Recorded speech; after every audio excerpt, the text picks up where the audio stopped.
이슬TV의 박선호입니다. 오늘은 저희 그 이슬TV의 기획 시리즈인 인천의 사람들이라는 시리즈입니다.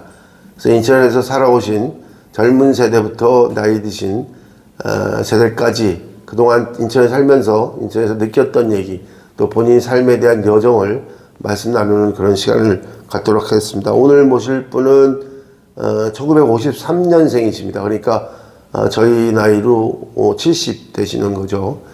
그러니까 요즘 뭐 나이가 조금 줄긴 했습니다만 어쨌든 70년 동안 인천의 토백이십니다. 그래서 이번에 삶에 대해서 간략하게 여러분과 같이 나누는 시간을 좀 갖도록 하겠습니다.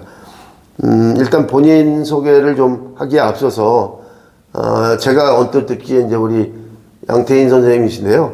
양태인 선생님이 삶을 한 4개 정도로 나눌 수 있다면 어렸을 때 그 시를 쓰고 싶었던 소년의 시대부터 또 결혼해서 가장이 되셔서 또 한 가장을 이끌으셨고 사회 기둥이 되셨던 시기가 있으셨고요.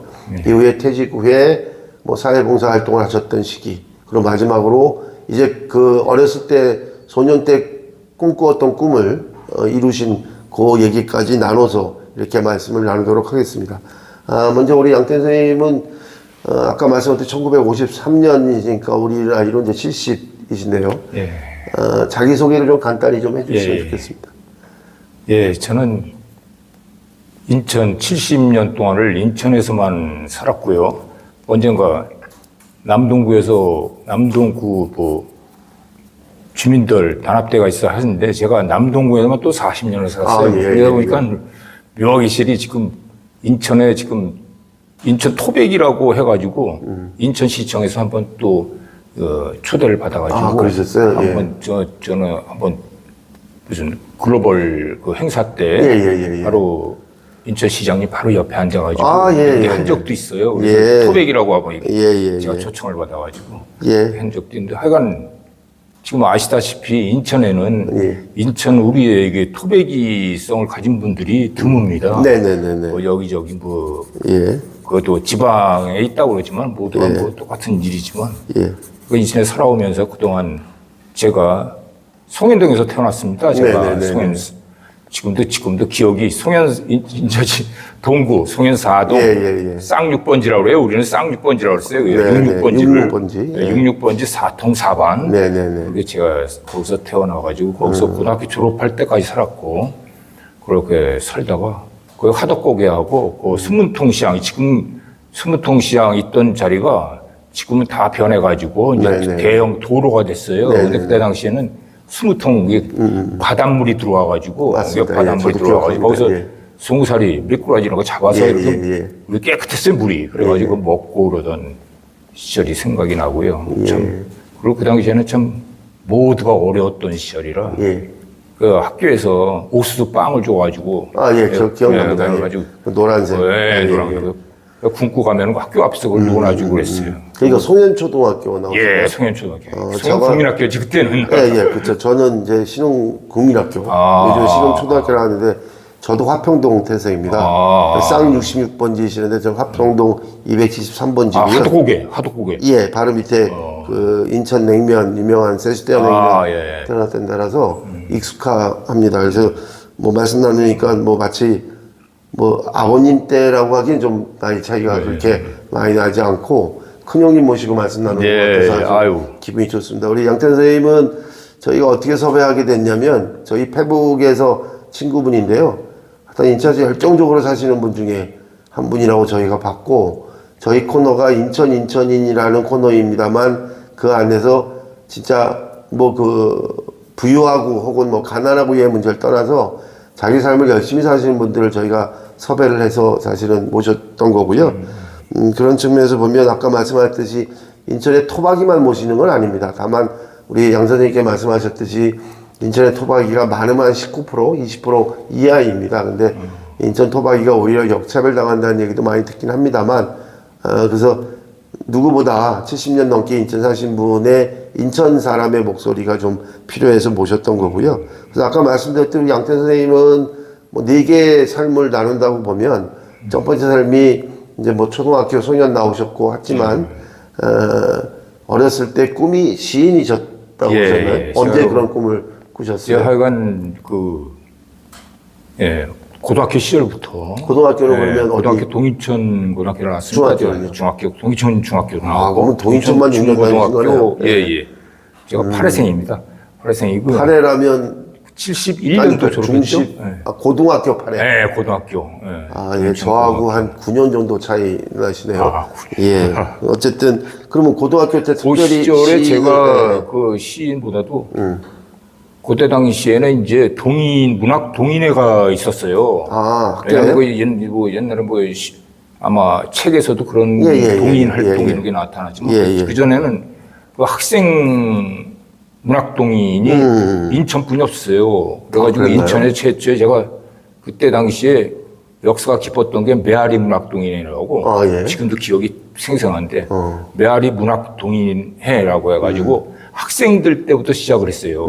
순수한 학생들만의 학생들만의 고등학생들만의 그 문학동인이었어요. 문학을 좋아하는 사람들, 시나 소설이건 하여간 그런 거 해가지고 인일여고, 인천여고, 영상, 좋으셨겠는데? 이렇게 그 학교가 다 틀렸어요. 틀려가지고 이렇게 요즘 말하면 서클이고 동아리 같이 이렇게 문학하는 친구들이 모여서 학교에서 반대하거나 그런 건 없어요. 왜냐하면 나와가지고 이게 자기가 좀 부족하지만 자기의 시를 발표하고 또 상대방이 들은 분들 또 얘기도 듣고. 옛날에 시화전이라고 있었어요. 시화전. 제가 그때는 인천시에 그 공보관이 하나 있었어요. 알고 있습니다. 어디 공보관이 지금 시포동 거기. 그래가지고 그 자리에서 시화전을 살 수 있는 장소가 거의뿐이 없어요. 없었고 거기를 또 빌리기도 또 힘들어요. 그때 당시에. 그렇죠. 그래가지고 학생들은 또 그래가지고 우리는 제과점을 많이 했어요. 제과점에 소위 빵집에서 우리 여러분 많이 빵집에서 시화전을 하면서 빵집에서 그냥 지나갈 리가 없는데 남녀 아주 뭐라고 그래요? 혈기왕성한 젊은 친구들이 만나면 여러 문제도 있지 않았어요? 기억이 하루 새롭네요. 지금 그 말씀을 꺼내니까 그때 당시에 그 시화전을 경동사거리 넘어가는 쪽 그쪽에서 이제 제과점을 이제 빵집을 거길 이제 좀 친절하고 빌려주고 이런 거에 큰 걸 매상이 많이 안 올라도 이렇게 좀 빌려주고 그랬어요. 거기를. 그래서 거기를 많이 좀 이용했고 그렇게 시화전을 했고 제가 고등학교 3학년 때 그러다 보니까 학교에서 이제 제가 교지나 그때는 지금도 있는지 모르지만 교지하고 이제 학교 신문이 있어요. 그래서 저희 동청 같은 경우는 동력빛. 동력빛. 그래가지고 그 교지를 편집하고 제가 또 저 신문 단장도 하고 신문도 내고 우리 쪽 그때 당시에 그래가지고 참 열정적으로 문학을 좋아했습니다. 저도 모르게. 진짜로 한 20세 이전에는 거의 문학 소년이셨네요. 그래가지고 그걸 공부 안 하신 거 아니에요? 공부는 남부럽지 않게 잘했어요. 근데 이제 가정 형편상 그때 당시는 대학 가는 진학률이 한 5%, 6%밖에 안 될 때입니다. 제가 80학번인데 저희 때도 한 13%, 14%밖에 대학을 안 갔거나 못 갔거나 했던 시대입니다. 그러니까 전부 다 그때 2년제 교대. 교대나 이제 공무원, 그때 교대가 또 2년이었죠. 그리고 구급 공무원. 공무원. 그걸로만 수전이 가려고 그랬던 시절이에요. 왜냐면 인문계열에서는 거기 말고 갈 데가 없었죠. 그래가지고 그걸 도전해보라고 그랬는데 어떻게 이상하게 대학 가고 싶은 마음이 있어가지고. 그래가지고 야간대 한 1년 한 적이 있습니다. 그러니까 졸업하고 바로 야간대학교 다니셨던 거예요? 아니죠. 직장생활 하다가. 왜냐면 한 가지 이제 추억이 갑자기 생각나는데 그때 지금은 저기 홍익대학교 나와가지고 미술을 전공하면서 하던 친구가 있어요. 그리고 그 친구랑 이제 손발이 맞아가지고 이제 그림을 그리고 시화를 하게 되면은 시를 쓰게 되면 또 그림을 그려요. 그래서 그 친구를 만나가지고 그 친구하고 같이 고3 때 마지막 학생 시화전을 했어요. 둘이 2인전. 그 김일호라는 친구인데 지금 회화 그림 대학교를 나왔으면서도 그때 당시에 모든 이 사회가 어려웠기 때문에 나와서 썬팅하고 간판으로 갔어요. 그 친구가. 옛날에는 안 가고. 그랬었죠. 왜냐하면 돈을 당장 이렇게 먹고 살아야 되니까 생계를. 그래서 그 친구가 지금 저 신흥동에서 아직도 하고 있습니다. 아, 간판이요? 네, 간판은 안 하고 지금은 인두화라 그래가지고 그 여러 가지 인물화나 여러 가지 풍경 이런 거를 인두로 나무 목판에다가 완전 지져가지고 이렇게 그려요. 근데 하여간 제 초등학교 뭐 시 등단했다고 등단 기념으로 하나 해준 것도 있는데. 고등학교 동기. 네, 맞습니다. 그치다. 그 친구가 중학교는 선인중 나왔는데, 선인중. 제가 선인 나왔다는 얘기를 안 했는데, 선인 중고등학교 나왔고요.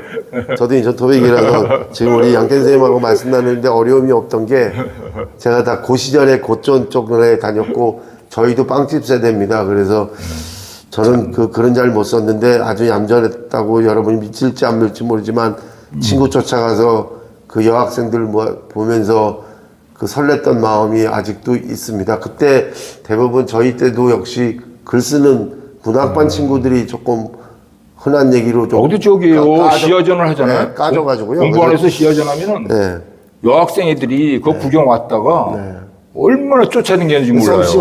사인해달라, 백자 나중에 하나 달라, 그래가지고. 이건 다 주고 그런 기본적으로 기억이 나네. 확인이 안 되는 사실이기 때문에, 저희는 사실 보도를 하기 때문에 이거는 확인이 안 됩니다. 일단, 양태 선생님이 주장으로 받아들이도록 하겠습니다. 그때 만나신 분이 사모님은 아니시죠? 그러니까 더욱더 못 믿겠습니다. 그러니까 이거는 그냥 있었던 얘기로 믿겠습니다. 농담이고요. 자, 그 다음에 이제, 그래서 고등학교에서 대학은 이제 안 가시고, 그냥 뭐 산업전선에 들어갔는데, 당시에 이제 인문계가 아까 얘기했듯이 기껏이라는 게 이상합니다만 공무원 생활을 하거나 아니면 대학 야간 정도 가는 정도 수준이었을 텐데, 대학 진학률 적어서, 그래 아니면 공장 가는 일 몇 개 없었는데, 그러면 처음에 생업은 어떻게 시작하셨어요? 제가 이제 졸업을 하고, 그때 좀 당장 생계 때문에 무슨 일인지 해야 됐어요. 그러다 보니까 이제 아파트를 이제 들어가가지고 누군가가 그때 주공 아파트가 이제 주공 아파트뿐이 없을 때예요. 민영보다도. 그렇죠. 아파트가 그러다 보니까 주공 아파트 누가 일할 생각 없냐 그래서 뭐든지 좋다 그래가지고 주공 아파트에 들어가서 기술부터 시작해가지고 그때 당시에 이제 직급이 많습니다. 그래서 관리 쪽에는 뭐 주임, 계장, 과장 뭐 이런 거 쭉 거쳐가지고 그렇게 하다가 제가 좀 지금 현직에 지금 있죠. 그러니까 그 처음에 뭐 앞에 보고 말씀하셔도 상관없습니다. 꼭 저만 보시지 않으셔도 되고요. 어차피 그 전에는 이제 제가 이제 뭔가 우연한 기회에 이제 중앙일보라고 그런 게 이제 인천에 있었어요. 동천역 아빠야. 중앙일보? 중앙일보 인천지사가. 네, 인천지사. 그래가지고 그때는 주재 기자가 있어가지고. 네, 있었습니다. 지금도 있습니다. 그래요? 네. 그때 있어가지고 저희가 보급 지사 안에 그 주재 기자분이 계셔가지고 뭐 경찰청, 뭐 또 이런데 뭐 경찰서나 무슨 뭐 이런데 시청 출입하면서 이렇게. 기사를 저희들하고 옆에서 쓰고, 근데 저희는 이제 보급소만 이제 보급 업무만 있지만 그분이 이제 오셔가지고 그런 거 하다 보니까 굉장히 부럽더라고. 그래서 글쓰셨으니까. 그래가지고 완전히 이게 굉장히 그때 당시에 이 기자라면 아마 이게 무언가 이거 큰 힘이었어요. 그래가지고 우리도 하나 지국의 지사에 근무하면서도. 모든 교통수단이 그냥 패스했어요, 이걸로. 이런 신분증으로 그냥. 당시에는 정도로 또 통행금지도 있고 이럴 때. 맞아요. 그래서 아마 기자들한테 프레스 카드라고 그래서. 그래가지고 그거 가지고 전철도 타고 이렇게 그냥 지전철이 아니라 거의 뭐 무소불위의 권력을 그때는 했다고 할 수 있었죠. 뭐 기자도 만만치 않은 권력이었기 때문에. 그래가지고 그걸 중앙일보에서 하다가 총무라고 그랬죠. 총무죠. 배달은 책임지고. 오랜만에 듣네요. 총무라는 얘기도. 배달은 책임지고 뭐 관리하고 수공 관리하고 뭐 그때는 확장이라고 그래요. 아파트 일을 하시기 전에 이제 신문 보급소에서 일을 하셨다는 거잖아요. 대부분 그때 돈을 구할 수 있는 알바, 요즘은 알바지만 당시에 생업을 이을 수 있는 게 신문 배달 안 하면 거의 성공 사례가 없었습니다. 그 자서전 보면 신문 배달은 기본적으로 해야 되는 거였는데 그러셨구나. 제가 그걸 하면서 굉장히 그때 당시에 참, 그러고 조금 하다가, 기억을 자꾸만 이렇게 더듬으니까 저도 헷갈려서 좀 이해 좀 해주시죠. 아니요, 편하십니다. 그러니까 이걸 무슨 저기 없이 누군가가 조선일보 한번 인수를 하겠냐. 인수하겠냐. 지국을. 네. 보급소이죠. 네, 큰 거는 예, 지국이고. 알고 있습니다. 예. 근데 지국이었어요. 그래가지고 제가 그때 석바위에 지국이 하나 났어요. 네. 그래가지고 서감이었어. 예. 서감 지국이라 그래가지고. 석감. 네. 그래가지고 조선일보 서감 지국 말은 지국장 해가지고 명함을 지국장 만들었는데. 할 때가 그러면 나이가 몇 살이실 때요? 그때가 30대 되기 전이에요? 예, 30대가 갓 됐을까 말까 했을 거예요. 결혼은 젊었을 아직 때. 안 하실 때? 안 했죠. 결혼 30 넘어서 하셨어요? 예, 제가 만 30 했어요. 지국장 이후에 하셨구나. 그 이후 했어요. 그때 지국을 하면서 연애했죠, 사실. 그 사모님은 어떻게? 지금 생각하니까 연애했네. 그때 새긴 분이 지금 제 마나님이세요. 바뀌지 않으신 거죠? 네, 안 바뀌었어요.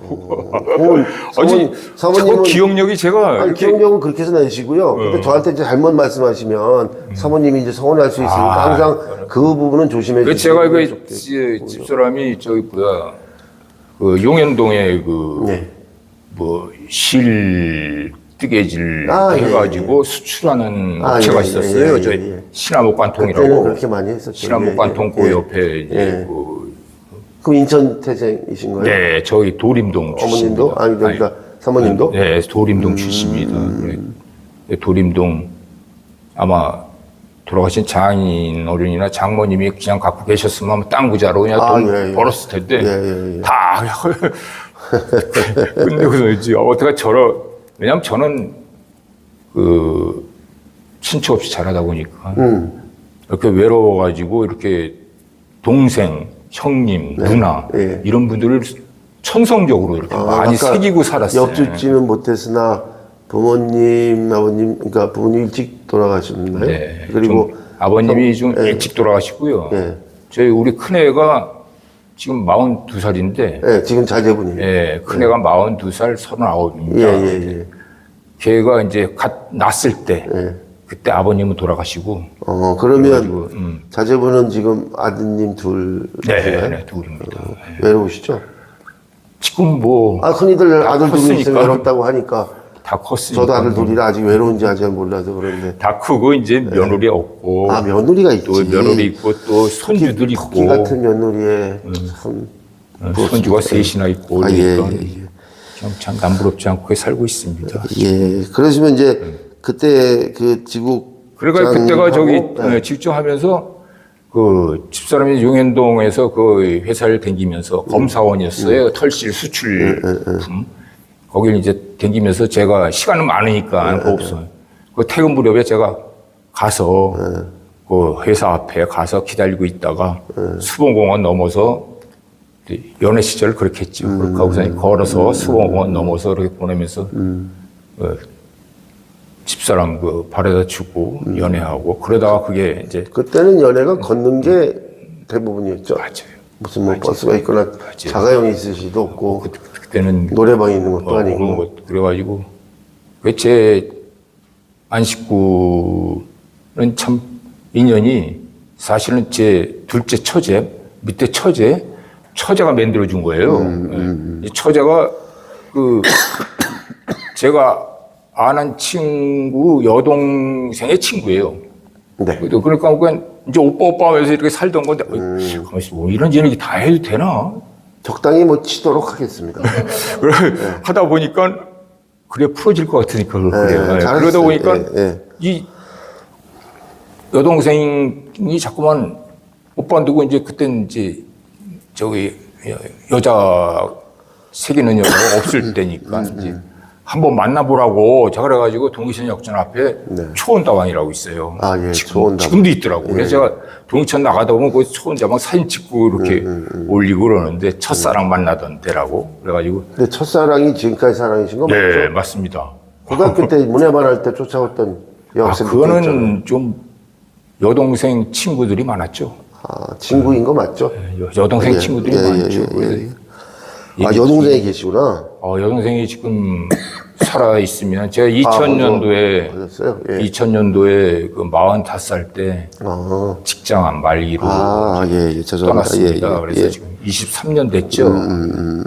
그 해에 8월 달에 또 어머니가 돌아가시고 그래서 같은 해 2000년도에 어머니하고 여동생 보냈죠. 그래서 그 여동생 지금도 그립습니다. 네. 걔가 죄송합니다. 괜히 저기 가정사를 여쭈면서 동생분 저도 모르게 얘기까지 했었는데 제가 술만 먹었다면 여동생 있는 인하대병원 그 안병동을 제가 갔어요. 가서 울고 그랬어요.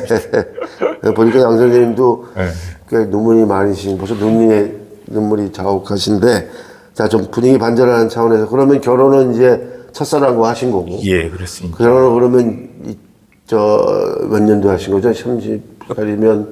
82년도 했습니다. 아, 82년도. 네. 82년도. 82년도 4월 4일 날 했어요. 어떻게, 이상하게 4월 4일이 그때가 일요일 날이었어요. 4월 4일. 82년도. 근데 결혼 기념일을 지금 잊고 계시면 아마 가정생활이 어려울 없어요. 거고요. 그건 당연히 외워야 됩니다. 안 외우면 나이 불문하고. 저는 잊어먹을 수 없죠. 4월 4일인데. 무슨 날인데요? 세국회랑 기념일. 아, 4자가 2개 있어서? 저는 5월 8일입니다. 어버이날이기 때문에 절대 못 잊습니다. 근데 어쨌든 우리 양 선생님께서 그렇게 해서 이제 결혼 생활을 시작하시면서 이제 직접 그때는 이제 지국장 이후에 이제 아파트에서 처음에는 약간 밑에 관리사원으로 근무하시다가. 왜냐면 제가 결혼할 때가 좀 지국장 시절에 하다 그게 좀 아파트가 막 쓰다 보니까 신문 부수가 확장이, 그때는 확장이라고 그래요. 확장이 이렇게 많이 늘어났어요. 그러다 보니까 좀 수입이 괜찮았어요, 갑자기. 그러다 보니까 그때 당시에 저희 신문 지국이 인천지사라는 데가 있어가지고 알고 있습니다. 이 지사장이 이제 본사랑 이제 사업 계약으로 하고 우리는 지국은 그 지사하고 해야 돼요. 그래가지고 이 지사장을 거쳐가지고 우리는 지국을 이제 수입을 이제 받는 꼴이 돼가지고 그때 그 지사장 되시는 분이 건설 붐이 일어났을 때예요. 그러다 보니까 여기저기 빌라 짓고 이제 막 이렇게 하다가 어느 날 갑자기 이렇게 기억에 막 이렇게 건축이 붐을 타다가 갑자기 이렇게 안 될 때가 있었어요. 그러다 보니까 이분이 부도가 났어요.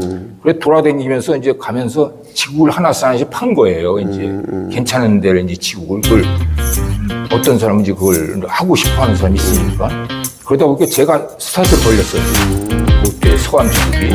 그래가지고 그게 어느 분이 그걸 사가지고 내가 샀다고 쳐들어왔어요. 조업소를. 그래가지고 버틸 수가 없어가지고 그때 당시에는 허술했는지 계약서도 안 쓰고 뭐 이렇게 지나고 보니까 어떻게 만약에 100부에서 1000부가 되면 부수가 증가한 데서 프로테지가 얼마고 이렇게 자세하게 했어야 되는데 무조건 그냥 상호에 그때 계약금 얼마만 주고 이런 식으로 하다 보니까 그래가지고 그분한테 그걸 뺏기다시피 했죠. 그래 나와서 도저히 뭐 할 수가 없었어요. 그래가지고 한 6개월 방황을 했습니다. 그 6개월 방황을 하다가 누군가가 이제 방황을 하다가 아는 분이 이제 광고업이라고 거창하지만 이제 광고 성량, 개업진, 라이브, 재떨이 뭐 이런 거 하는. 다시 이어서 말씀을 좀 드리면 이제 지국장 생활을 이제 접게 되고 아파트에 이제 들어가시면서 결혼을 하신 거죠? 6개월 그 방황 이후에. 그렇죠. 그렇죠. 예, 맞습니다. 그래서 그때 이제 그럼 첫 살림은 어디서 하셨어요? 남동구에 하셨어요? 그때가 이제 주공살직이에요. 아, 주공 사는 것도. 법원 앞에 5층짜리 아파트가 있어요. 근데 주공 살 때도 사실은. 그게 13평. 여유가 있어야 되는 거 아니에요? 13평이었어요, 그때. 큰 돈이. 그러니까 82년대 13평? 13평인데. 그래도 작은 평수긴 하지만. 그러니까 연탄 보일러죠, 연탄. 자기 집으로 시작하신 거예요? 그렇죠. 하고 성공하신 거죠. 남들은 다 월세 뭐 전세로 사는 마당에. 그때는 전세, 월세 이런 것보다도 그 조그만 거라도 거의 다 갖고 있었어요. 그랬어요? 그때 당시만 해도 큰 건 못 갖고 있어도. 요즘 하도 우리 전세 이런 거. 저도 하기야 15평 아파트에 사실 그렇게 살다가 이제 아버지가 이제 거기서 상을 당했어요. 그래가지고 거기서 보내드리고 그러면서 어머니가 또 아버지가 가시자마자 또 관절 허리로 해가지고 누우시고 이러다 보니까 이제 집을 이제 팔게 됐죠. 이제 팔게 돼가지고 그 상 치르면서 그때 장의사가 있었잖아요. 그렇죠. 장례식장이 아니라 장의사가 3일 동안 오는데 뭐 친척이 있어, 뭐가 있어 이러다 보니까 가족들이 없으니까 거의 다 이제 돈도 거의 다 안 받고 이렇게 해주고 갔는데 이제 그러다 보니까 그 상을 치르고 나니까 그 돈이 없는 거예요. 그러다 보니까 왜냐하면 저는 그때 당시에 꿈이 이렇게 성묘 가는 게 꿈이었어요. 친구들은 성묘를 어디 추석이나 명절 때면 성묘를 가고. 근데 아버님, 어머님을 어디다 모셨길래? 우리는 그게 꿈이었다고. 살아계실 때 그게 꿈이었는데 그렇죠. 딱 돌아가시면서 그걸 하려고 그러니까 그게 돈이 꽤 들어가는 거예요. 그렇죠. 그 산역이나 묘지 잡기 하고 쉽지 않죠. 그래가지고 부평에 그때 부평 화장 하셨구나. 예. 아니 화장이 아니라 그때는 매장을 하고 아버지 매장을 하고 이제 돌보다가 나중에 돌보는데 산역을 하니까 돈이 들어가잖아요. 그러니까 돈이 들어가다 보니까 이게 얘기하다 보니까 자꾸 벌거숭이 같은 마음이 드네. 이거를 그러니까 옛날 얘기를 다 이렇게 편하게 하시면 되고요. 뭐 이렇게 거짓말은 아니신 것 같으니까 그냥 하시면 되니까 신경 안 그래서 쓰고. 산역을 비용이 없어가지고 내가 산역을 우선 다 해달라고 그러고 부러웠기 때문에 산역 부평 공동묘지 밑에서 통장하시는 분이에요. 그래가지고 다 했는데 제가 자빠졌어요. 돈 없다고.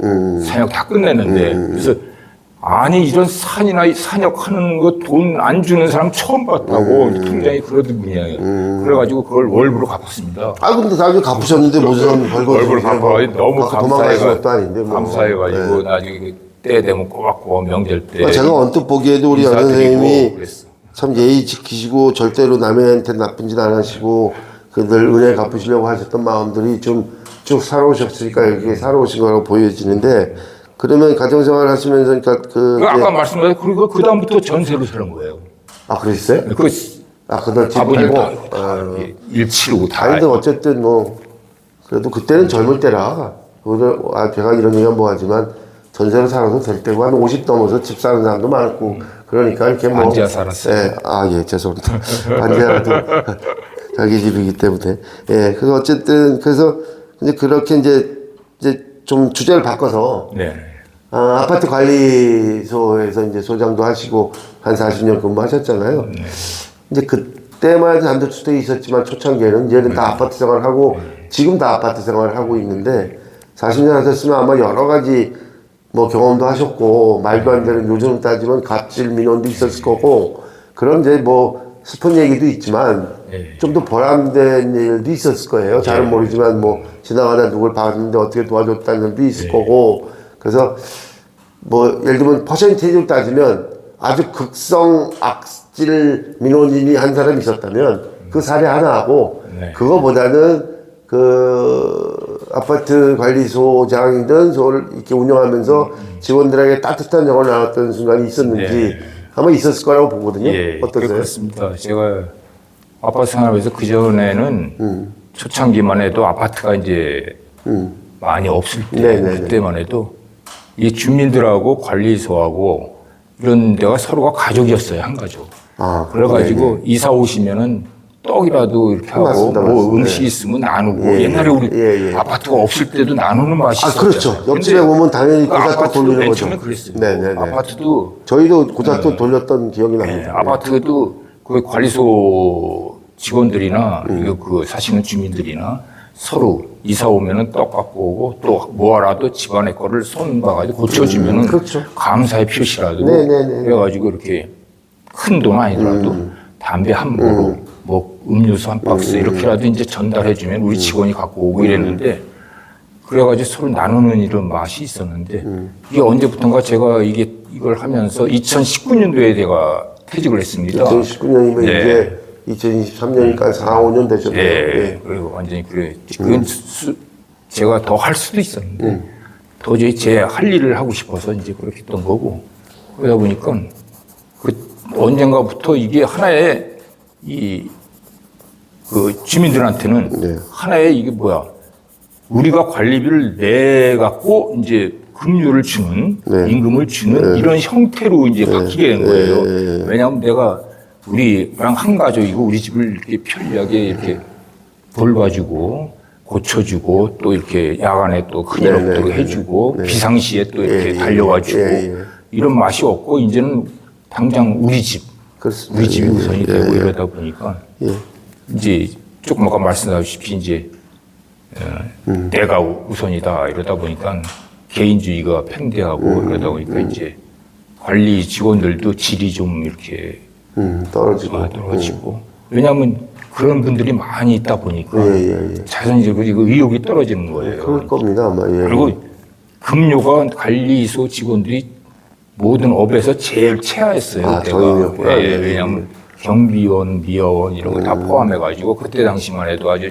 최저임금이 아니었으니까 그런 최저임금제가 아니었기 때문에 그 급료가 들쑥날쑥했지만 뭐 사회적 분위기도 사실은 당시에 이제 그 저희가 어떤 예를 들 때 정년하신 교양 선생님이 퇴임해서 어디 그 관리소에 소장도 아니고 일하시는 직원이 되는 게 마치 급전격하로 이렇게 떨어져 있는 모습의 상징성 비슷하게 보도도 많이 됐었거든요. 그러니까 막판에 가는 자리는 아닌데 교장하던 사람이 거기서 무슨 청소원이나 뭐 관련한다는 식의 비유들을 많이 했었어요. 요즘은 그게 이제 직업적 차별이 없기 때문에 전문성을 갖고 있어서 그것도 다시 가는 것도 전문 자격이 필요한데 그때 당시에 저 주민들 아파트 입주민 그 의식도 많이 의식도 좋아졌고 또 거기 근무하시는 분들도 전문성이 다 있고 확보가 되지 않으면 안 될 텐데 매스컴을 많이 타다 보니까 그런 얘기도 좀 있었죠. 그리고 진짜 힘들게 한 분들은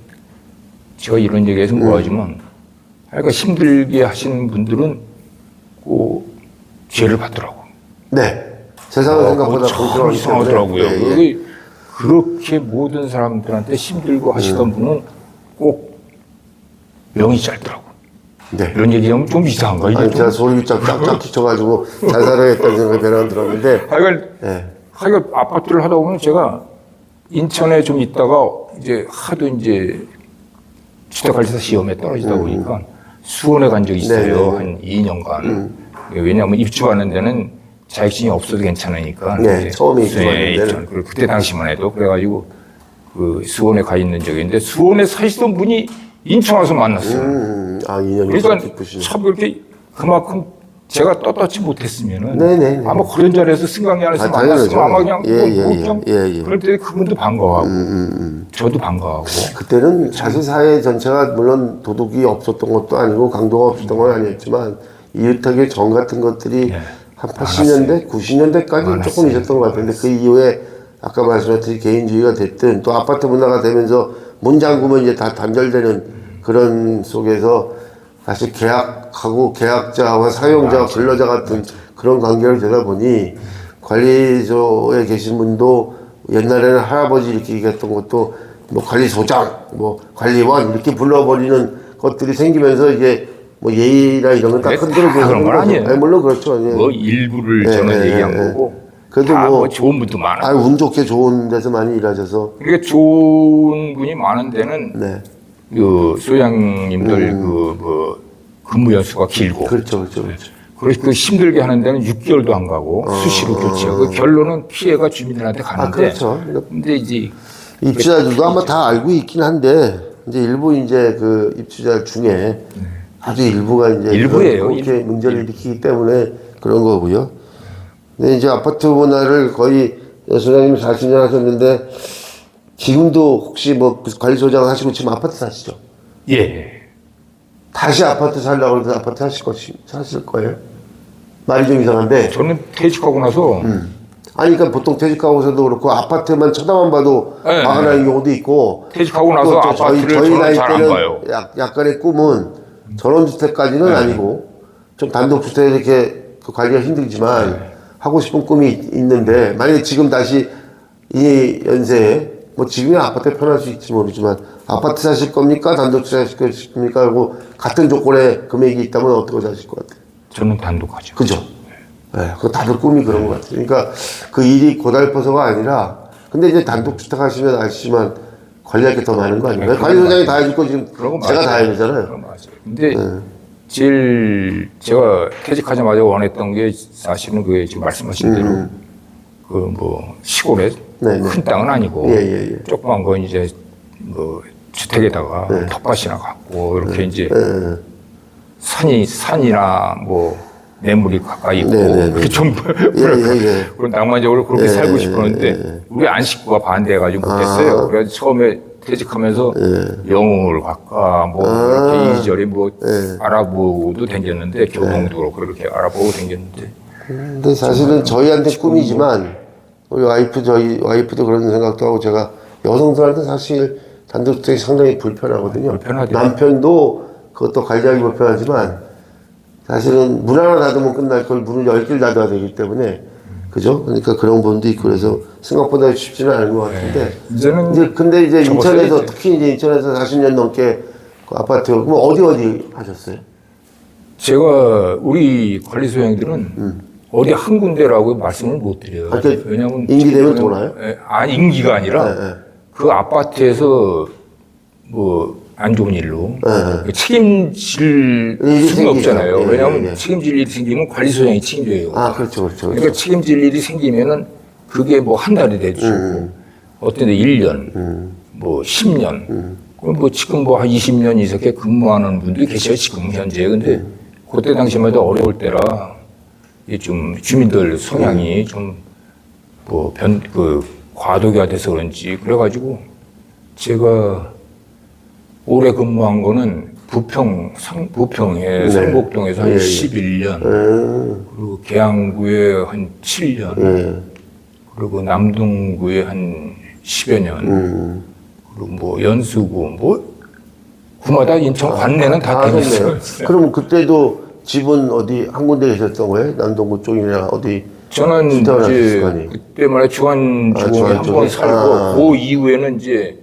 잠깐 동암역에 잠깐 머물고 그 다음부터 하여간 남동구에 살았어요. 그럼 남동구 아까 말씀하셨듯이 남동구에 40년이 넘어요. 산지이시네요. 40년이 넘어요. 그럼 남동구에서 뭐 대외적인 활동 이런 걸 안 하셨어요?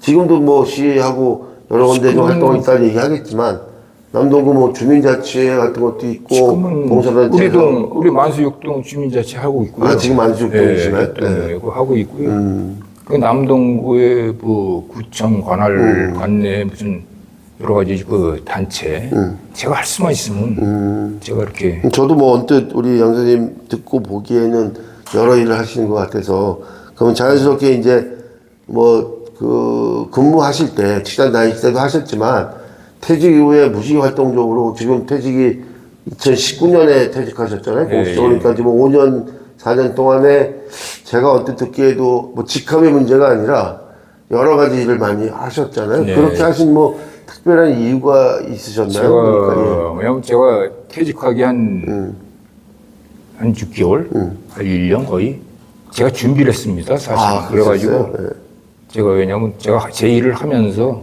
내 퇴직 후에 제가 할 거를 찾았어요. 그러다 보니까 제 PC 그 바탕화면에는 이제 가끔 이제 구청 또 뭐 각 시청 인천뿐이 아니고 뭐 그리고 또 여러 가지 도서관 또 평생학습소 뭐 이런 거나 뭐 여러 가지 단체가 다 바탕화면에 깔려 있어요. 저는 그래가지고 그 웹주소가 그래가지고 클릭하시면 딱 나오는 거예요. 아이고 쉽지 않은데 아침마다 저는 그랬어요. 그래가지고 가끔 가다가 이렇게 들어가가지고 제가 할 수 있는 일 그런 걸 이제 좀. 근데 보통 성공률은 어땠어요? 10번 하면 근데 몇 번 정도? 제가 모든 게 경력이나 모든 게 들어가잖아요. 이제 내가 하고 싶다 해서 하는 게 아니고 이제 그쪽에서 이제 어느 정도 이제 자기 뭐 하는 거에서 구청이나 관청이나 뭐 어디나 단체나 뭐 필요해야 되니까 어느 정도 도움이 되기를 원하니까 모든 거 한 다음에 하니까 제가 가끔은 저 앞에 보시고 얘기하셔도 됩니다. 우리끼리만 얘기해서 시청자들이 쟤들은 자기들끼리만 얘기한다고 그러니까 가끔은 이렇게 보시면서 저를 본다고 생각하시고 그래서 제가 제가 관리소형을 하면서 좀 협회의를 좀 했어요. 왜냐하면 관리소장 협회? 주택관리사 협회죠. 그래가지고 그때 제가 부평 지부장을 한 10여 년 이상 했고요. 그러면서 부평에 그 여러 가지 하면서 부평 구청부터 시작해가지고 좀 도움이 되는 유관단체 그런 분들하고 이제 인맥을 갖고 이제 계속 이제 생활을 해왔고요. 그래서 그걸 바탕으로 해서 지금 대한주택가사업소 이제 인천시에 이제 고문을 하고 있으면서 지금 저기 뭐 소장님들 상담 그리고 매 이제 시 소속으로 공동주택 입주민 그 민원 상담실 상담위원으로 이렇게 지금 봉사하고 대부분 있습니다. 상담위원 말고도 제가 언뜻 듣기는 그 사랑의 생명 운동 포함해서 지금 하고 계시는 일을 한번 쭉 그냥 편하게 해보셨던 일이든 하는 일이든 제가 나열하시면 소중하다고 생각하는 거는 인천 생명의 전화인데요. 네네 생명의 전화. 이게 제가 왜냐면 전직에 있을 때부터 이제 하고 싶었어요. 왜요? 특별히 이거 있어요? 제가 살아오면서 이제 혼자 있다 보니까 누구한테건 이렇게 좀 어려운 거 있을 때 이렇게 해주고 상담해주고 도움이 되든지 안 되든지 간에 그 사람하고 같이 이렇게 대화를 나눌 수 있는 그런 자리가 그런 거 나는 꼭 해야 되겠다. 그리고 제가 성당 활동을 하면서도 꼭 그냥 내 친척 없이 아버님, 어머님, 여동생한테 배품을 많이 받았잖아요. 왜냐하면 그렇죠. 주위에서 그 교우들이 돌아가시면서부터 계속 그 기도나 이런 걸 받았기 때문에 배품을 받았기 때문에 그런 걸 하고 싶어서 제가 성당 활동 중에 제가 연령의 손종회라고 그러는데 알겠습니다. 그래가지고 돌아가신 분들 이렇게 돌보는 모임이 있어요. 그래서 그걸 제가 그런 활동을 제가 하고 싶었기 때문에 그래서 제가 두서없이 그래서 장례 지도사 하고 있어. 그래가지고 성당에서 아니 그냥 다른 자격증이요. 자격증이죠. 국가 자격증이요. 근데 그게 그 성당의 분들 보통 많이 하시잖아요. 일반 사람들은 안 하죠. 근데 그 전에는 장례식장이 잘 없고 없을 때는 그랬어요. 그게 성당 자체에서 그럼 그 염까지 하고 이런 거 그렇죠. 아닌가요? 그런 거죠. 오. 그래서 대단하다. 염 배우고 염하고 염습하고 그리고 그거 꼭 하고 싶었거든요. 돌아가신 몸은 진짜 고귀하고 소중하거든요. 그런 말씀하기가 사실 쉽지 않거든요. 왜냐하면 그 돌아가신 분은 돌아가시면 무섭고 더럽다고 생각할 수도 그래가지고 있으니까. 집사람이 하지 말라고 그랬어요. 그렇죠. 건강 해친다고. 기분 별로 안 좋으실 수도 있어. 그리고 솔직히 그걸 하다 보면은 이제 가족도 이게 돌아가신 분이 무서워서 그렇죠. 염습에 그런 건 맞습니다. 못 들어오는 사람도 있어요. 많아요. 그냥 왜냐면 무섭다 그러면서 왜냐면 그러니까 전람도 다 돌아가시잖아요. 죽음을 또 어떻게 보는 거에 따라 다르기도 그렇죠. 하고 그래서 저는 질병의 문제도 있으니까. 그분이 굉장히 그분들이 살아온 과정이 어떻게 됐던지 간에 굉장히 소중한 일생을 보낸 분들이거든요. 그럼요. 그래서 그 살아오는 과정에 그분들처럼 고귀한 생명은 없다고 생각합니다. 그래서 돌아가신 분을 제가 진짜 진심으로 이렇게 모시고 싶었거든요. 그러면 죄송하지만 숫자는 안 세보셨으나 염이나 장례 그 자격 장례 아까 뭐였죠? 장례 지도사. 장례 지도사를 하시면서 혹시 전 아는 게 몇 개 없어서 그러니까 그분 가시기 전까지 돌봐주시는 일을 한 몇 분 정도 하셨어요? 그때는 몇 분인 것보다도 이제 연령이면 연령에 선종회가 있어가지고 그러니까 단체로 그 성당에 오는 거로 단체로 돌보니까 그러니까 개인적으로 그 생명의 전화가 됐고 그거는 그걸로 하고 생명의 전화를 제가 그 전직에 있을 때부터 하고 싶었는데 할 시간이 안 돼요. 왜냐면 근무하고선 저녁 때 있으니까. 그렇죠. 시간이. 그래가지고 저녁 때 일주일에 2번씩인데 그렇다고 모든 게 시간 여유가 안 돼서 29년도에 그만두자마자 19년도. 퇴직, 19년도. 2019년도. 19년도 제가 퇴직하자마자 1년에 한 번 있어요. 이 생명의 전화 그 상담 교육이. 교육을 하고 나서 하는 이게 왜 거니까? 생명의 전화 봉사를 하게 되면 그냥 내가 하고 싶어서 하는 게 아니라 연 1회 연 교육을 받아야죠. 이제 상담 대학이 있어요. 인치는 시민 상담대학. 그걸 우선 수료를 해야 돼요. 그래서 수료를 하고 거기에 맞춰가지고 이제 참관, 선배 상담원이 하는 걸 보고 또 본 걸 가지고 자기가 실습을 하고 실습 그러겠죠. 그런 과정을 다 거친 다음에 6개월인가 7개월 만에 그 자격증이 나와요. 이제 상담할 수 있는 자격이. 그래서 제가 2019년도 그게 기억이 안 나는데 한 8월인가 8월 초에 하는 거에 지금 46기예요 그때. 46기. 제가 46기. 근데 그걸 이제 들어가서 그거 하고 그 다음부터 지금까지 하고 있습니다. 그러니까 아마 잊지 못하셨을 텐데 첫 상담자는 누구였어요? 아니, 그러니까 뭐 이름을 낼 필요는 없으나 연령대라든가 어떤 고민을 처음 하셨어요? 선생님한테? 이게 우리는 보통이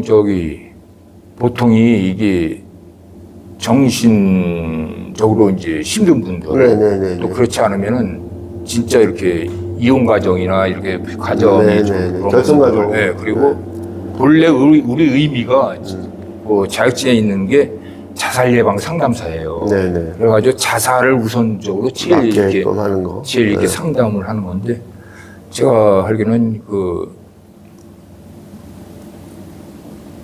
처음에 굉장히 힘든 분이 지금 갑자기 기억이 안 나. 돌아가셨나요? 아니, 그러니까 처음에 상담했을 때 전화를 하시죠. 그렇죠. 전화 전화 상담. 대면하는 게 아니고. 아, 그렇죠. 전화 상담. 전화 처음 했을 때 실습 과정 끝나고 나서 이제 자격증 받고 했을 때 기억이 안 나시면 혹시라도 그럼에도 불구하고 상담하면서 제일 잊지 못할 사람이 있었을 거예요. 그분을 상담했는데 크게 죄송한 얘기보다 그분이 세상을 등졌거나 혹은 상담을 통해서 그 사람이 새롭게 일어났거나 뭐 이런 계기의 것은 있을 거 아니에요. 그렇죠. 네, 그분 중에 생각나신 분 가급적이면 좋은 일이면 좋겠어요. 네, 좋은 일이면 그거에 좋죠. 여기서 돌아갔다 제가 그러면 보면은 저도 슬프니까. 지금 내 상담 전화를 하는 분을 이제 내담자라고 그러거든요. 내담자. 우리는 상담자고. 네네네. 그 내담자들 중에 그 지금 연령대가 여러 계층이에요. 이제 그렇지 뭐 숙된 이제 뭐 10대서부터 네네네.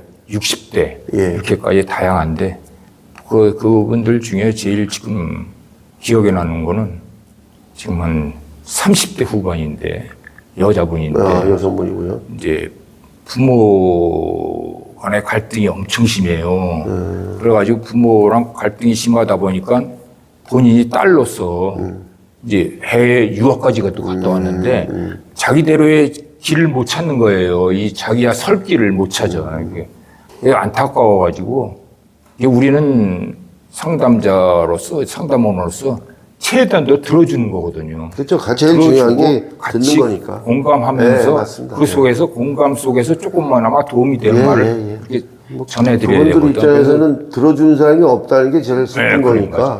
그 자살이나 제일 그 끝에 이게 자기의 생명을 버릴 때는 맨 마지막에 어딘가한테 내밀거든요, 손을. 그걸 잡아줬을 때 그분은 안 죽어요. 절대 안 죽는데 죽죠. 그 마지막에 그 신호를 보냈을 때 신호가 없거나 안 붙으면 그때 좀 누군가가 대응을 안 해주거나 따뜻하게 안 해줬을 그 때 여성분은 뭐 그래가지고 지금 굉장히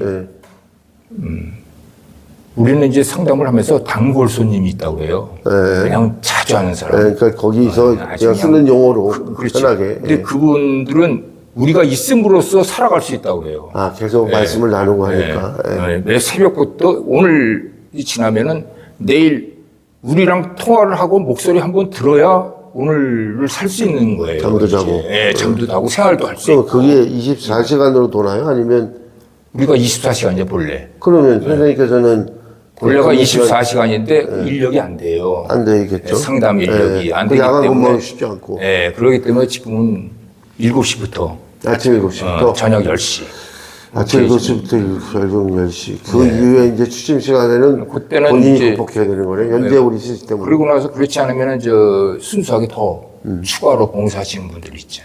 그러니까 지금 인천은 상담을 하고 싶으면 7시부터 10시까지가 가능한 거고 10시부터 그 다음에 새벽까지는 밤 새시는 분도 있지. 있긴 있어요? 있어요. 그러니까 24시간 그 전화를 콜을 하면 근데 콜 하실 때 이게 전화 콜이 특정인한테 인천에만 가는 오는 게 아니에요. 그런가요? 이게 전국적 금요예요? 그렇죠. 그러니까 전화 전국에서 부산에서 전화를 돌려도 1588에 구하나를 돌리면 그러면 이게 인천에 오고 대기하고 있던 사람 중에 제일 빠른 쪽으로 먼저 연결되기 때문에 항상 그 대신 그 내담자가 죄송한 얘기지만 인천의 상담원이 제일 좋대요. 제일 편하고 그래가지고 인천을 명시하면은 인천으로 오지. 그러니까 사람은 명시하자도 지역은 명시할 수 있고 자기가 지금 인천 사는데 아무리 얘기하는데 뭐 부산 사람이 인천을 정서를 모를 수도 있고 장소도 모르면 설명하자면 짜증 날 수 있으니까 그거 선택은 가능하대. 그러나요? 제가 상담을 하면서 뭐 전라도 해남, 뭐 부산, 대구, 뭐 강원도, 뭐 이렇게 경기도 저기 뭐 이렇게 많이 와요. 그 평균적으로 봉사 시간이 하루에 얼마나 되세요? 5시간. 5시간이면 보통 받는 사람의 인원수는? 보통 한 사람이 한 선생님이 아니, 그러니까 선생님께서 저기 한 저 5시간 같은 동안 경우 보통 받는 경우는?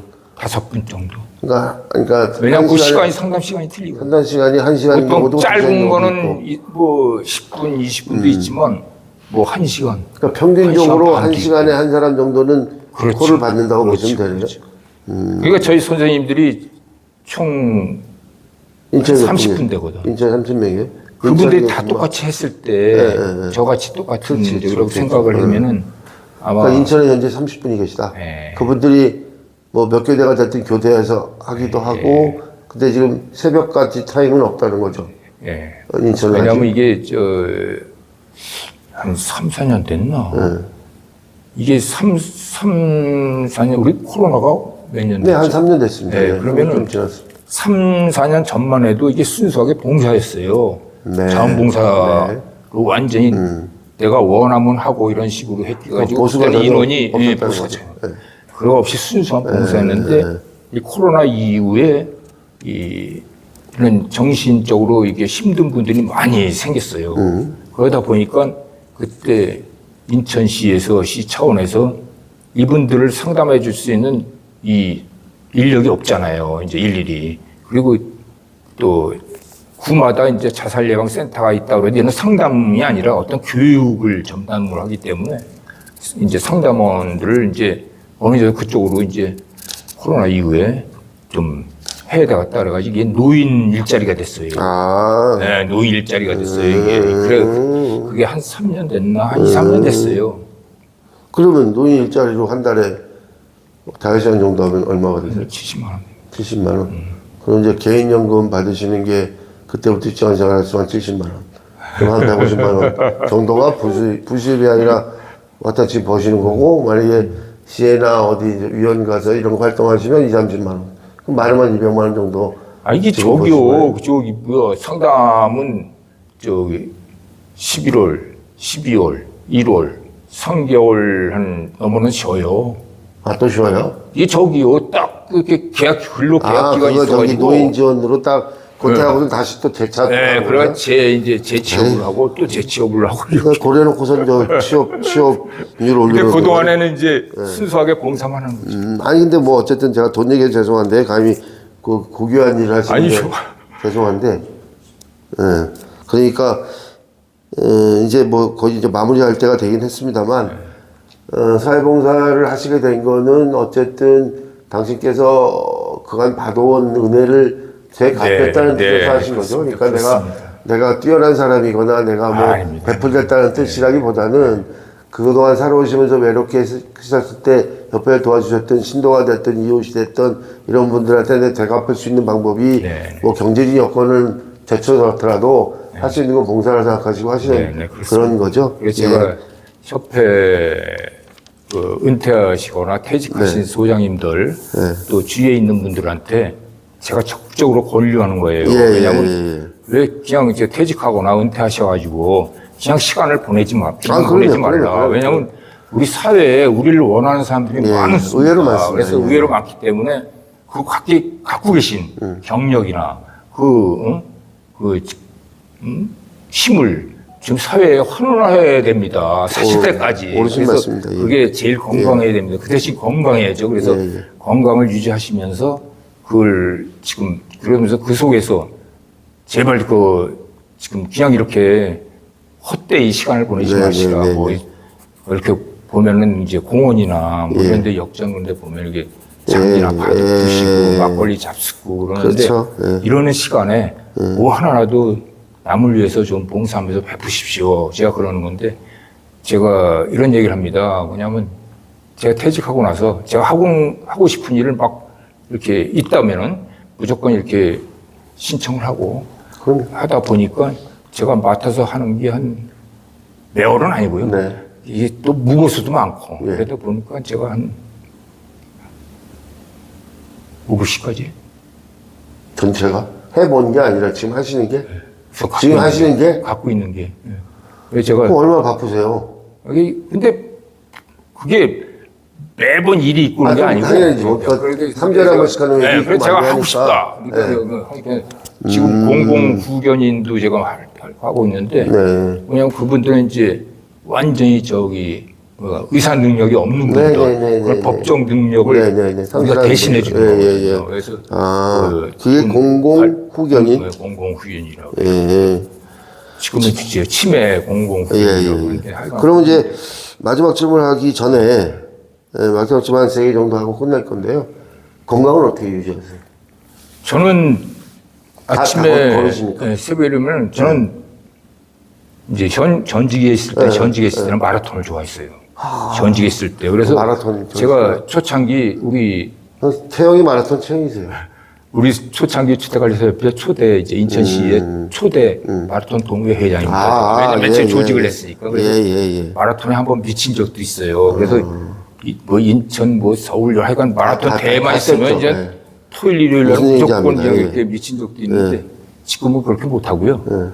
대회가 있으면 한 5km 정도 뛸까 그렇게 하고 이제 걷는 거로 이제 대부분 걸으시죠. 아까도 하루에 보니까 뭐, 10,000보 이상 못 걸어도 5,000보 이상은 매일 같이 이렇게 그렇게 해서 이제 건강을 유지하시려고. 자, 이제 마무리 좀 말씀을 드리는데, 아까 처음에 이제 소년, 문학 소년으로서 2021년인가요? 재작년에 이제 드디어 등단을 하십니다. 그러니까 40년이 지나서인가요? 몇 년도 모르겠으나, 꽤 오랜 시간 있다가 이제 등단하셨는데, 꿈을 이룬 이제 소년으로서, 뭐, 연세로 봐서는 뭐, 할아버지라고 수녀님께서 말씀하지 그렇게 보일지 모르지만, 제가 보기엔 아직도 꿈이 꾸시는 소년 같으신데, 꿈을 이룬 소년으로서의 어떠한 그 소감은 어떠세요? 제가 뭐, 전직에 있을 때도 그렇고, 그건 잊지 않고 있었거든요. 제가 사는 날까지, 사는 날 안에 꼭 시집을 한 건 내갔다. 내야 되겠다. 그게 제 꿈이었거든요. 아까 제가 지금 갖고 있는데요. 여기 보이시나요? 인생길이라는 시집인데, 양태인 시집인데요. 저한테 아까 주셨는데, 이게 첫 시집이신 거죠? 한 100편 정도 되나요? 몇 편? 저 못 봤는데, 120편이요? 그래서 사실은 일생을 다 모아놓은 시집. 네, 그걸 보면은 목차를 보시면은 제가 살아온 과정을, 인생을 이렇게 하나하나 묶어가지고 이렇게 좀 분류를 했습니다. 그래서 제가 잠깐 소개해드리면, 목차가 1부가 운명이고요. 2부가 사랑입니다. 대충 감을 잡으시죠. 3부가 황혼입니다. 그 4부가 지금 봉사하시는 감사, 이런 4개의 테마로 글을 한 127편 정도 쓰신 것 같습니다. 그래서 이 시집, 뭐 저희를 도와주는 게 아니라, 파시나요? 파는 건가요? 네, 파는 거랍니다. 그러니까 반드시, 이름은 어렵지 않습니다. 인생길입니다. 제가 피편해보긴 처음입니다. 이거 하면서. 어쨌든, 우리 양시님을 격려한다는 뜻에서, 혹시, 가능하시다면 구입해 보시면 좋을 것 같고요. 자, 마지막으로 이제, 그 인생을 이루셨다는 그 소감을 아까 대체 한번 또 말씀해 주시고, 또 하나는 이제 인천 분이시기 때문에, 제가 꼭 이런 인터뷰를 하면 물을 수밖에 없는 건, 인천 사람으로서, 태어난 토박이라기보다는 인천 사람으로서 인천에 바라는 것. 그러니까 그거는 뭐 시정이나 뭐 시장님이나 뭐 누구보다 나는 인천이 좀 잘 이랬으면 좋겠다. 내가 70년 살아온 이 고향이 좀 인천이 이랬으면 좋겠다라는 생각이 있을 거예요. 꿈을 이제 이루셨으니까 꿈 이루신 거는 이제 쭉쭉 나가실 거고. 요 하나만 집어넣으면 안 될까? 넣어주셔야 됩니다. 꼭 제가 지금도 잊지 못하고 있는 거는 누구나 마찬가지지만 제 큰 손녀가 있어요. 손녀가 둘, 손주가 하나인데 아드님 딸. 둘째 아들의 이제 딸이 둘이라.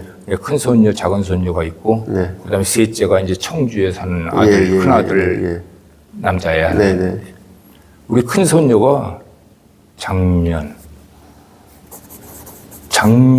재작년에 암에서 어린 소아암, 그래가지고 소아신장암, 그래가지고 참 어렵게 이제 이게 꿈이나 뭐 어떤 방송이나 지상에서 이제 소아애들 암 그걸 투병하고 이러는 얘기 듣고 뭐 이렇게 도와드리고 이런 걸 많이 보다가 우리 애가 이렇게 어떻게 소아암에 이렇게 투병을 하게 됐나. 그래가지고 아마 제 시집에도 꽤 그 손녀에 대한 글이 좀 몇 편 있습니다. 근데 하여간 수없이 그렇습니다. 그래가지고 우리 작은 아들 며느리는 또 부모 잘못이라고, 부모가 잘못해서 애가 이제 암병을 하게 만들었다고, 걔네들도 제대로 뭐 못 먹고, 그때 또 코로나 시절이라 그래가지고 이제 병문안도 잘 갈 수가 없었어요. 네. 그래가지고 작은 며느리가 이해하는 동안 1년 넘어를 같이 있었어요. 네. 그 암병동에 같이. 네. 왜냐하면 교대로 할 수가 할 수가 없어가지고. 없죠. 네. 그래가지고 그 작은 손녀가 요번 주는 우리 집 오고 또 한 주는 또 저 사돈네 가고, 이렇게 애가 이제 그렇게 몇 1년. 살이에요? 걔가 내년 학교 갑니다. 작은 애가. 7살 거기까 되겠네요. 그래서 걔가 이제 큰 애가 이제 암투병을 끝내고 네. 얼마 전에 이제 진단을 했는데 정밀적으로 다 했는데 이제 전이도 안 되고. 예. 그리고 완전히 그냥 많이 걱정을 했는데. 이제 암투병을 이제 안 해도 된다. 암 이제. 예. 그래가지고 지금은 이제 이 2달에 한 번씩 그거 이제 검진만 하면서 계속 관리만 하는 걸로. 오늘 인터뷰에서 사실은 제일 저한테는 감동스럽고 마음이 힘주신 거 아닌가 싶고요. 이 그게 시집을 큰 배품이거든요. 시집을 보니까 손녀의 선물이라는 시가 있는데요. 아마 그 도화지에다가 그림을 그려주신 것 같습니다. 이게 본맨 끝에 이런 말씀이 있습니다.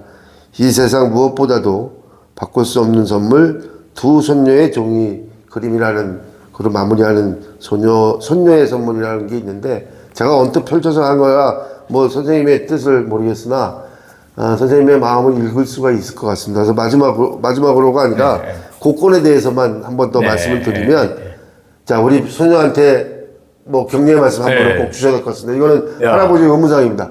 야라고 시작합니다. 야, 잘 들어라. 예. 가오나 데레사라고 그래요. 세례명이. 가온 데레사.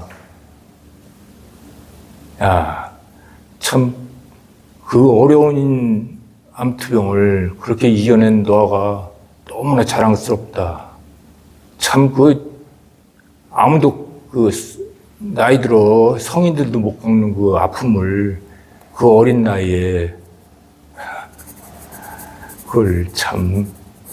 얘는 또 엄마 아버지가 자기 때문에 울까봐 자기가 참았대요. 이겨냈대요. 자기 엄마 아버지 생각으로, 머릿속으로. 그래서 참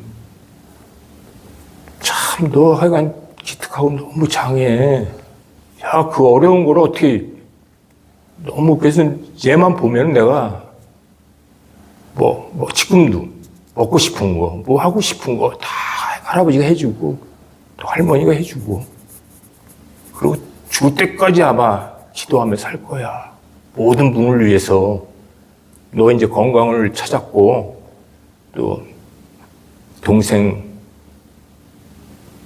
가온누리거든요. 양누리 안 나도 그렇고, 너희들 참 자매가 열심히 서로 그 어렸을 때 겪었던 걸 잊지 말고, 나중에 모든 사람들이 기도해서 너는 이겨낸 거야. 너가 또 이겨도 냈지만, 모든 사람들의 그 은혜를 잊어서는 안 된다, 사는 동안.